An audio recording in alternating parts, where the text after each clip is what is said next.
Hi, my name is Nick Iaconetti. This is my audience. I'm going to be telling you a story about the Hawaiian demigod Maui. Maui was the greatest demigod in the Hawaiian mythology. He was known as the best fisherman the world had ever seen. He discovered the secret of fire for the Hawaiians and he even traveled to the underworld to retrieve a bone imbued with his ancestors' power. But today I'm going to be telling you the story of how Maui slowed the sun. One evening, Maui and his brothers were gathered around a fire to cook their dinner. Just as the flames were heating up, the sun set, plunging them into darkness. Annoyed at having to eat his dinner in the dark, Maui stood in the glow of the fire and told his brothers, "Every day we rush to collect our food and do our work before the sun sets. Why should our days be dictated by the rising and setting of the sun? I say we catch the sun and teach it to fly across the sky more slowly." His brothers laughed at him, told him he was crazy. "You can't catch the sun, it's too big. You've never caught something that big. You can't catch the sun, it's too hot. You'll burn up and die.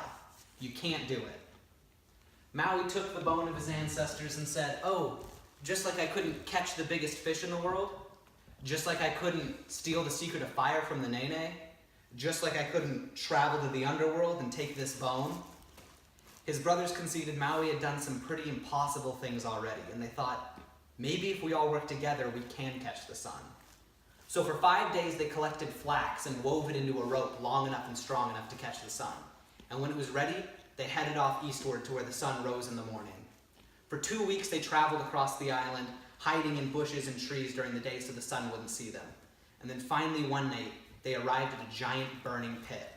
And in that pit slept Tamanui Terra, the sun. Maui positioned the rope into a noose and put it over the pit. But his brothers, seeing Tamanui Terra, were terrified. One of them said to the other, "What are we doing? This is insane. We're all gonna die. I say you and me sneak off right now while no one's looking." And as they were leaving, Maui caught them out of the corner of his eye and said, "It's too late. There's no going back now. Dawn's about to break. If you run now, all that'll happen is he'll kill you first."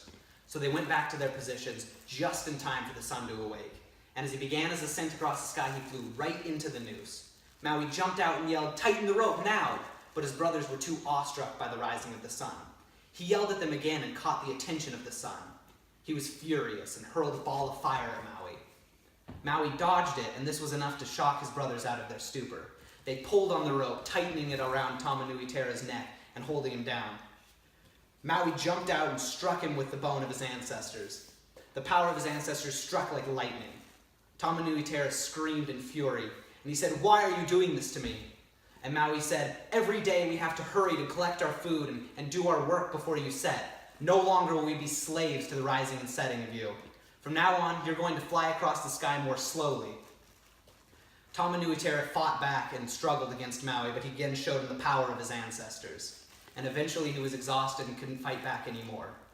After seeing this, Maui told his brothers to let go of the rope, and Tamanui Terra began limping across the sky inch by inch. The days grew longer for Maui and his tribe, and no one questioned Maui's ability ever again. And from that day until this, the sun travels across the sky slowly so we all have enough time in our day. And that's the story of how Maui slowed the sun. Woo! We got to do it again.